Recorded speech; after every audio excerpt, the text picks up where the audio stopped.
It was early 2020, and the world was trembling on the edge of an unfamiliar chasm. A microscopic enemy had pushed humanity into corners, locking doors, silencing streets, and transforming cities into eerie voids of their former selves. For most people, the pandemic was a time to shelter and survive. For me, it became something else entirely, a descent into the earth, the unknown, and the unthinkable. By a strange twist of fate, I found myself in Miami, sweating under a blistering sun, digging a tunnel for Sean Diddy Combs. Yes, the Diddy, and yes, a tunnel.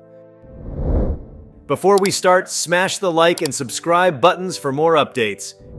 It started with an email. The subject line read, "Seeking laborers, discretion required, high pay." At the time, work was scarce, and I was desperate. The promise of high pay pulled me in before I had even considered the absurdity of the job description. Within days, I was on a private flight to Florida, signing an ironclad non-disclosure agreement in a dimly lit warehouse on the outskirts of the city. The instructions were simple. The job was to help construct a tunnel beneath Diddy's sprawling estate. Why he needed a tunnel, no one told us, and asking questions wasn't part of the deal. Maybe it was for security, maybe an eccentric whim. Speculation among the crew ranged from secret parties to a hidden recording studio. But whatever the reason, we were there to dig, and for $3,000 a week, we were happy to shut up and get on with it. The estate itself was magnificent. It sprawled over acres, its main mansion gleaming white against the backdrop of swaying palms. The grounds were meticulously manicured, with fountains that seemed to sing in the breeze and gardens more like living paintings. But beneath that opulence,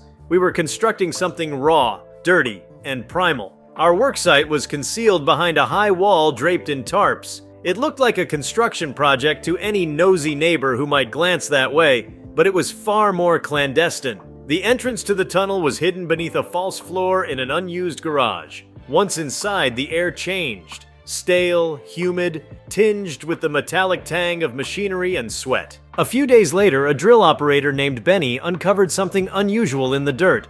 A fragment of pottery, etched with what looked like ancient symbols. He passed it around during our lunch break, and no one could make sense of it. Jokes flew about treasure and curses. But when Jose refused to touch it, muttering something about bad spirits, the laughter died down. Things escalated quickly after that. Tools started disappearing. Expensive, heavy equipment gone without a trace. One morning, we arrived to find the tunnel's walls streaked with deep gouges, as if something had clawed at them during the night. Security cameras we'd installed showed nothing but static during the hours the damage occurred. The atmosphere among the crew grew tense. Some quit outright, mumbling excuses about the heat or family emergencies. The rest of us stayed, unwilling to give up the hefty paychecks but growing more uneasy by the day. Diddy himself visited the site only once during this time. He was jovial, charismatic, cracking jokes and thanking us for our hard work. But when he stepped into the tunnel and saw the gouges, his expression changed. For a fleeting moment, I saw fear in his eyes. He left abruptly, his entourage trailing behind him like nervous shadows. As the weeks dragged on, the incidents became harder to ignore. One night, while working a late shift, I saw something, or thought I did. A figure, tall and indistinct, standing at the edge of the lamplight down the tunnel. I called out thinking it was one of the other workers, but it didn't respond. It just stood there, motionless, until I blinked and it was gone. By this point, sleep was elusive, and paranoia clung to us like the dirt on our clothes. I began researching the area, combing through old maps and local legends, trying to make sense of what we were experiencing. What I found was both fascinating and horrifying. The land Diddy's estate occupied had once been part of a Seminole burial ground. More troubling, there were accounts of strange occurrences in the area dating back decades. Disappearances, sightings of shadowy figures, and stories of an underground curse. I brought my findings to the crew, but it only deepened the rift between us. Some dismissed it as nonsense, while others grew more fearful, their resolve crumbling. Benny, who had been the most vocal skeptic, left abruptly after a piece of machinery nearly crushed him in what should have been an impossible malfunction. As we stood there staring into that abyss, the whispers returned.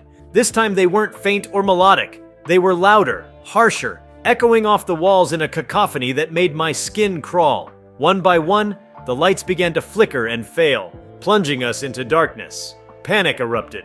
Men scrambled for the tunnel entrance, shouting and tripping over one another in their haste to escape. I was one of the last to flee, and as I turned to leave, I swear I saw something rise from the pool. A shape, amorphous and writhing, its surface glinting like wet obsidian.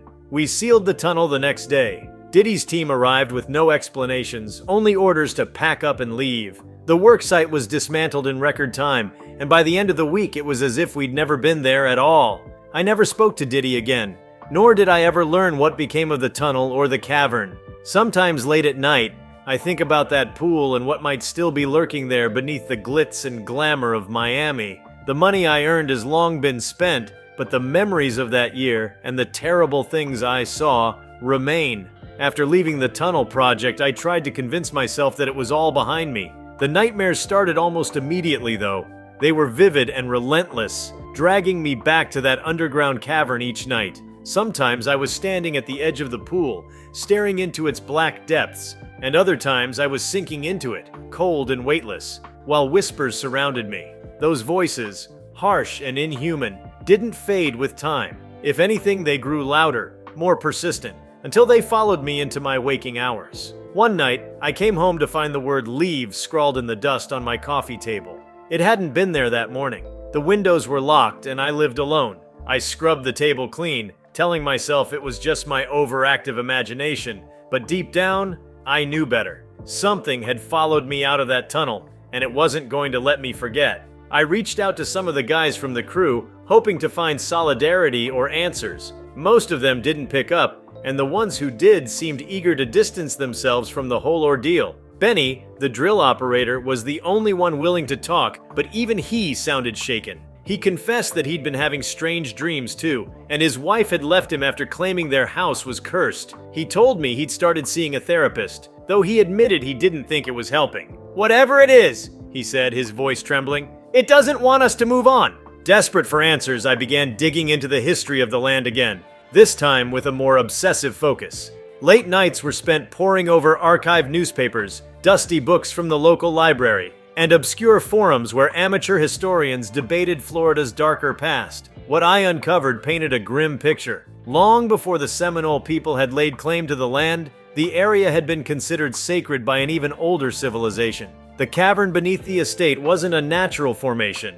It was a site of ancient rituals, a place where sacrifices were made to appease something the early settlers could only describe as the deep hunger. The pool at the cavern's center, I learned, was often referred to in local legends as the Black Mirror. Some believed it was a portal to another realm. Others said it was a prison for an ancient entity, something too terrible to name. As I read on, a pattern began to emerge. Every few decades, strange events would occur in the area. Mass disappearances, unexplained natural disasters, and outbreaks of violence. These incidents were often dismissed as coincidences or exaggerated stories, but they all seemed to trace back to the same location, the site of Diddy's estate. I became obsessed with uncovering the truth. My walls were soon covered in maps, photographs, and hastily scrawled notes, forming a chaotic collage of connections that only I could decipher. I knew I was spiraling, but I couldn't stop. The whispers had returned, louder than ever, and they seemed to guide me, pulling me deeper into my investigation. One night, as I was sifting through a particularly obscure collection of local folklore, I came across a name, Dr. Elias Groves. He was an anthropologist who had conducted extensive research on the region in the 1940s. According to the documents, Dr. Groves had discovered the cavern decades earlier, but had abandoned his excavation under mysterious circumstances. His later writings hinted at something awakened and warned others to stay away. Tracking down more information on Dr. Groves became my next mission. It wasn't easy. Much of his work had been buried, figuratively and literally. Eventually, I managed to locate a small archive in Tampa that held some of his unpublished papers. The archivist, an elderly woman with a piercing gaze, seemed reluctant to let me access them at first. "Some things are better left forgotten," she said cryptically, but I persisted. Dr. Groves's notes were a treasure trove of information, though much of it was fragmented and disjointed, as if he'd been unraveling mentally by the time he wrote them. He described the cavern in vivid detail: the mineral deposits, the oppressive atmosphere, the inexplicable feeling of being watched. But it was his accounts of the pool that chilled me the most. He claimed to have seen visions in its surface, faces contorted in agony, landscapes twisted beyond recognition, and shapes that defied all logic. Groves also wrote about the entity tied to the pool. He believed it wasn't confined to the cavern, but could influence those who came into contact with it, haunting their minds and bodies. His final entry was a desperate plea. To those who find this, seal the pool. Do not let it spread. I should have stopped there, but I couldn't. The whispers were insistent now, urging me to return to the site, to see the cavern again. I tried to resist, but it was like an itch I couldn't scratch. The entity, or whatever it was, had its hooks in me, and I knew it wouldn't let go until I obeyed. Getting back onto the estate was no small feat. Security was tighter than ever, and the construction site had been completely dismantled. I spent weeks watching from a distance, learning the guards' patterns and looking for vulnerabilities. Finally, one stormy night I made my move. I scaled the wall under the cover of darkness, my heart pounding in my chest. The estate was eerily silent, the only sound the steady patter of rain against the ground. Navigating the grounds was like moving through a maze, but muscle memory guided me to the garage where the tunnel entrance had been. To my surprise, the false floor was still there, though it had been bolted shut. It took nearly an hour of prying and cursing, but I managed to open it. The tunnel was just as I remembered, dark, humid, and suffocating. The air grew colder as I descended, and the whispers returned, louder and more distinct than ever. They weren't just voices now, they were screams, laughter, sobs, a chaotic symphony that set my teeth on edge. When I reached the cavern, I froze. The pool was still there, its surface as black and unnervingly still as before, but the cavern itself had changed. The walls were slick with a strange pulsating substance that glowed faintly in the dark. It was as if the place were alive, breathing, watching. I approached the pool cautiously, every instinct screaming at me to turn back. But something compelled me forward, something stronger than fear. As I stood at the edge, the surface began to ripple, and images appeared. Horrific visions of the past, the present, and what I could only assume was the future. I saw the sacrifices that had been made here, the blood that had soaked into the earth. I saw the faces of my crew, twisted in terror, and then I saw my own reflection, but it wasn't me. It was something else, something dark and hungry, staring back with empty eyes. I don't remember how I got out of the cavern. The next thing I knew, I was stumbling through the rain, my clothes soaked and my hands trembling. I fled the estate and never looked back, but the experience had marked me in ways I didn't fully understand. In the months that followed, I tried to rebuild my life, but nothing felt the same. The whispers were gone, but they'd left a void, a gnawing emptiness that I couldn't fill. The world seemed darker, colder, as if I'd brought some of the cavern's malevolence back with me. Even now, years later, I can still feel its presence, lurking at the edges of my mind. I've told no one this story until now, partly out of fear and partly because I know how it sounds, like the ramblings of a madman.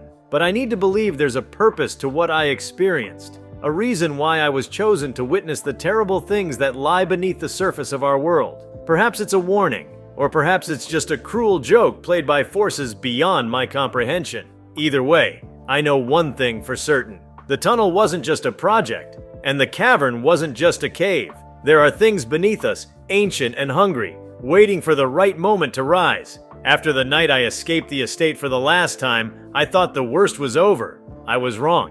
What I had carried back with me wasn't just memories or trauma. It was something else entirely. The signs were subtle at first, almost easy to brush off. Flickering lights, cold spots in my apartment, and a persistent sense of being watched. But as the days turned into weeks, the phenomena grew harder to ignore, and I realized that I hadn't left the cavern behind. A piece of it had followed me. One morning, I woke up to find my bedroom mirror covered in condensation despite the warm, dry weather. As I approached, I saw words scrawled in the mist. "It sees you." My stomach dropped. I hadn't touched the mirror, and no one else had been in my apartment. The message vanished as quickly as it appeared, leaving me to question whether I had imagined it. But deep down, I knew it was real. The dreams became more vivid, more invasive. Every night I was back in the cavern, standing at the edge of the black pool. Sometimes I heard the whispers again, urging me to come closer.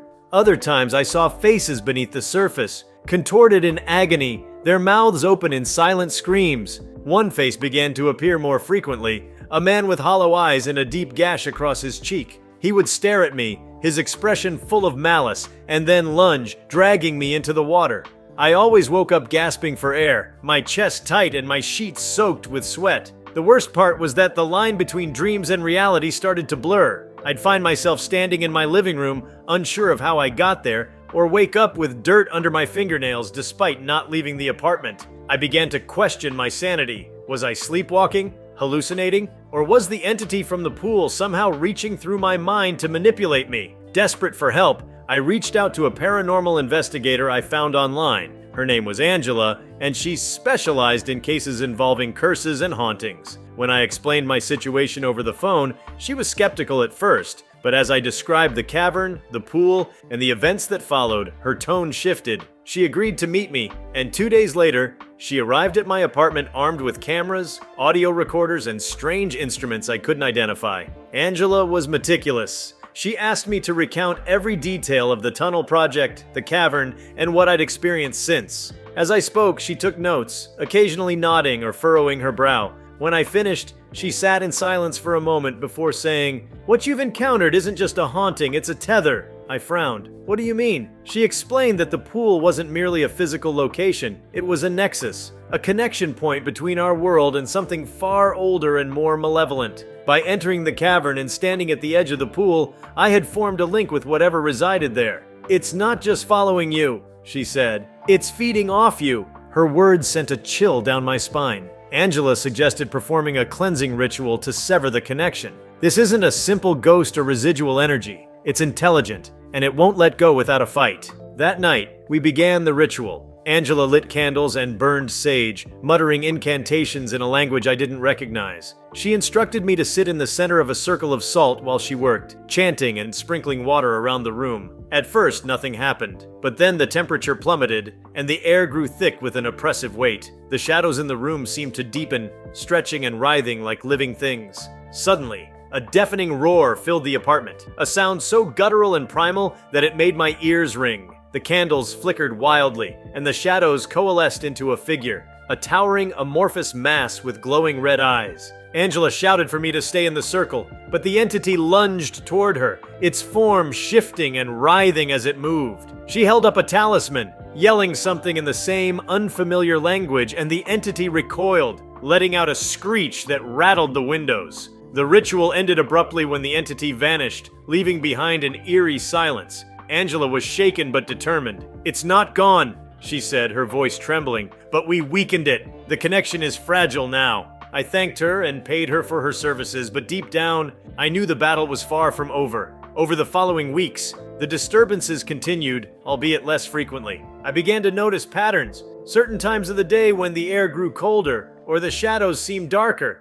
I started keeping a journal, documenting every occurrence in the hopes of finding a way to stop it for good. One entry in particular still haunts me. It was late at night and I was sitting in bed writing by the light of a small desk lamp. Suddenly, the room grew silent, so silent that I could hear my own heartbeat. The light flickered, and when I looked up, I saw the man from my dreams standing in the corner. His hollow eyes locked onto mine, and he smiled, a slow, sinister grin that sent shivers down my spine. He didn't move or speak, he just stood there, watching. I blinked, and he was gone. I knew I couldn't keep living like this. The entity was relentless and I was running out of options. In a last-ditch effort, I decided to return to the estate and confront the source of the tether directly. It was a reckless, desperate plan, but I felt I had no other choice. If I could find a way to seal the pool or destroy whatever lay within it, maybe I could finally be free. Breaking into the estate a second time was even more dangerous than the first. The security measures had been upgraded, with cameras and motion sensors covering every inch of the property.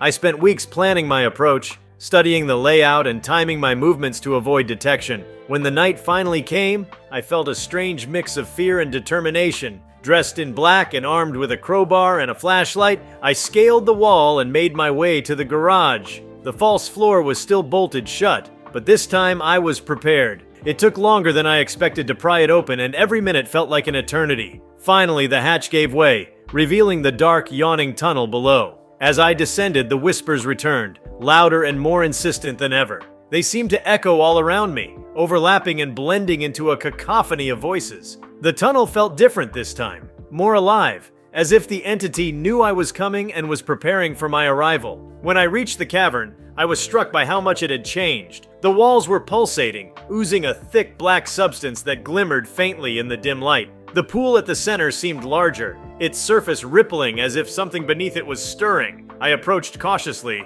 my heart pounding. As I stood at the edge, the whispers grew deafening, and the air grew thick with an unbearable pressure. Suddenly, the surface of the pool erupted, and the entity emerged. A towering, amorphous mass of shadow and light, its form constantly shifting. It had no discernible face, but I could feel its gaze piercing into me. For a moment I was frozen in place, overwhelmed by the sheer presence of it. But then I remembered Dr. Groves' notes, the warnings about the entity's tether and the importance of sealing the pool. I reached into my bag and pulled out a container of salt, hurling it into the water. The entity let out a roar, its form convulsing as the salt dissolved into the pool. I didn't stop there. I began reciting the incantation Angela had taught me, my voice trembling but steady. The entity thrashed and writhed, its roars shaking the cavern, but I pressed on, pouring more salt into the pool and repeating the incantation like a mantra. The cavern itself seemed to react, the walls trembling and the black substance retreating. By the time I emerged from the estate, the first light of dawn was breaking over the horizon. The air felt fresher, lighter, as if the entity's presence had truly been banished.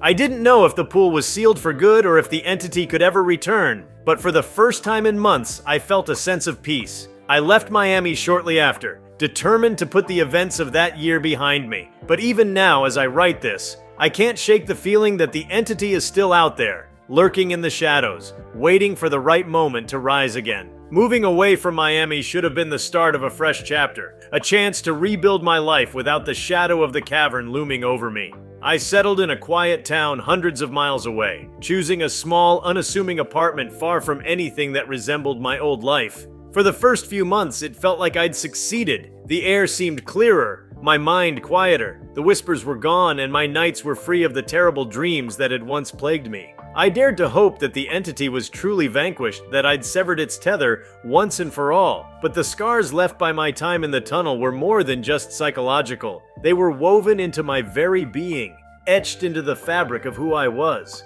I began noticing subtle changes in myself, little things at first, almost imperceptible. My reflection in the mirror seemed off, as though it lingered just a fraction of a second too long when I turned away. My skin felt colder than it should, even under the sun's warmth, and my shadow occasionally appeared darker, denser, as if it were weighed down by something unseen. The strangest part was how animals reacted to me. Dogs that once wagged their tails now growled and barked when I passed. Cats hissed, their fur bristling as though sensing a predator. Even birds seemed to avoid me, their songs falling silent whenever I walked beneath the trees. At first, I thought it was paranoia, my mind playing tricks on me after everything I'd endured. But the patterns were too consistent to ignore. Something about me had changed, and it wasn't something I could easily explain. One evening, while unpacking an old box of books, I found the journal I'd kept during the aftermath of the cavern. It had been months since I'd written in it, and seeing it again filled me with a strange mix of dread and curiosity. Flipping through the pages, I relived the horrors I'd documented, the shadows, the whispers, the haunting visions. My hands trembled as I read the last entry, written the night I returned to the estate. But as I reached the end, something caught my eye, a faint indentation on the back cover, as if someone had pressed into the paper with a heavy hand. It wasn't my handwriting, and I knew I'd never written there. Slowly, I tilted the journal toward the light, and a single word became visible, etched faintly into the leather. Wait. My heart raced as I stared at the word, its presence raising questions I didn't want to answer. Was it a message from the entity, a warning, or something worse? A sign that it had never truly left me. I tried to shake the thought, convincing myself it was just a trick of the light, an old scratch I hadn't noticed before. But deep down, I couldn't ignore the gnawing fear that the battle wasn't over, that the tether hadn't been severed as completely as I'd believed. The next day, I took the journal to Angela, hoping she could offer some clarity. She examined it carefully, her expression growing more concerned with each passing moment. Finally, she looked up, her face pale. "It's still connected to you," she said softly. "The tether may be weaker, but it's not gone. Whatever you did in that cavern, it wasn't enough." Her words hit me like a punch to the gut. I'd risked everything to confront the entity, endured unimaginable terror to banish it, and yet it had left a mark that couldn't be erased. Angela suggested another cleansing, but even she admitted it might not work. "This thing is ancient," she said, "older than anything we can fully understand. You may have disrupted it, but its essence remains tied to you. It may never fully let go." I left Angela's office feeling more lost than ever. The weight I thought I'd shed now felt heavier, more suffocating. The idea that I might never escape the entity's influence, that I might carry its shadow with me for the rest of my life, was almost too much to bear. That night, as I lay in bed, the whispers returned, Not as loud as before, but unmistakable. They were faint, like distant voices carried on the wind, but they filled me with the same sense of dread I'd felt in the cavern. Closing my eyes, I tried to block them out, but they seeped into my mind, weaving through my thoughts like threads of darkness. And then I heard it, clear, deliberate, and unmistakable, a voice whispering my name. I didn't sleep that night. The following days were a blur, and I couldn't shake the feeling that the entity was watching me, lurking just beyond my perception. I tried to carry on with my life, forcing myself to go to work, to engage with people, but everything felt hollow. It was as if I were walking through a dream, one where the world around me wasn't quite real, where I was always on the edge of being pulled back into the nightmare I thought I'd escaped. I couldn't bring myself to confront Angela again. I felt foolish, as though I'd failed her, or worse, failed myself. Everything she had warned me about was coming to pass, and the worst part was that I wasn't even sure what I was running from anymore. The whispers had returned, yes, but they were different now. They no longer felt like mere sounds. They had substance, like tendrils of thought, wrapping themselves around my mind, coaxing me into despair. The visions, too, were becoming more frequent. I would find myself staring into mirrors, only to see that my reflection was no longer mine. At first, it was just a flicker, a glimpse of something different.